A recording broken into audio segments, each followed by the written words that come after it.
জানেন এখনকার যুগের প্রত্যেকটা মেয়েরাই এমন, তাদের কাছে নিজের মা হচ্ছে মা আর তার স্বামীর মা শুধুমাত্র শাশুড়ি।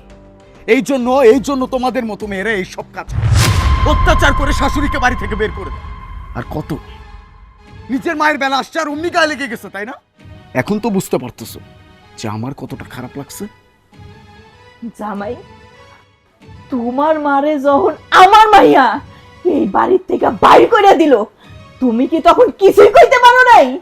মা কি করে বলবো, এই যে আপনার মেয়ে তো সবকিছু নিজের হাতের মুঠোয় নিয়ে নিছে, তাকে কিছু বলা যায় না। বললেই আমি বাপের বাড়ি চলে যাব, সংসার নষ্ট করে দিব, ডিভোর্স দিয়ে দিব।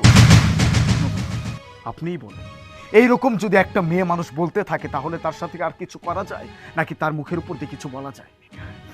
শোনো জামাই, দোষ খালি ওরে দিলে হইব না, দোষ তোমারও। তুমি যদি আজকে তোমার বউরে তুমি ঠিকভাবে সংসারে রাখতে পারতা, নিজের মার সাথে কোনো সময় এইরকম আচরণ করতে পারতো না।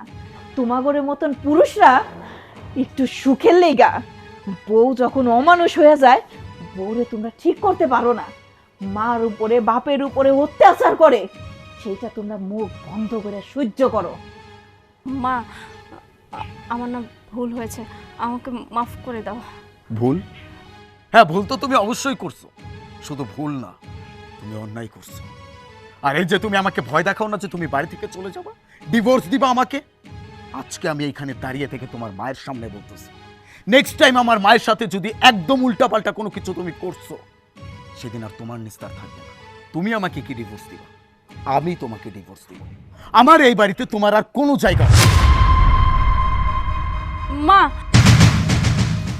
কই যাচ্ছ? দাঁড়াও। শোন, আমি আইছিলাম তোর কাছে আশ্রয় নেওয়ার জন্য, কিন্তু না, তুই এমন একটা বান্দা, তোর কাছে আমার আশ্রয় হইতে পারে না। তোর বাড়িতে আমি সেই দিনই আসবো যেদিন তুই তোর শাশুড়িকে খুঁজে নিয়ে এসে বাড়িতে মায়ের মর্যাদা দিবি, তারে নিজের মায়ের মতন আদর যত্ন করবি। ঠিক তখনই আমি তোর বাড়িতে আনন্দের সাথে এসে এই বাড়িতে থাকবো, তার আগে না। আলিফ, বলছি কি, ভুল তো মানুষ মাত্রই হয়, তাই না? আমিও একটা অন্যায় করে ফেলেছি। দেখো, কোনো কিছু মনে রেখো না। আমি আমার ভুল বুঝতে পেরেছি। আজকের পর থেকে আমার শাশুড়িরে আমি শাশুড়ি মনে করব না, আমার নিজের মা মনে করব। তাকে যতটা সম্মান দেওয়া দরকার আমি ঠিক ততটাই সম্মান দেব। চলো না, আমরা গিয়ে মাকে খুঁজে নিয়ে আসি।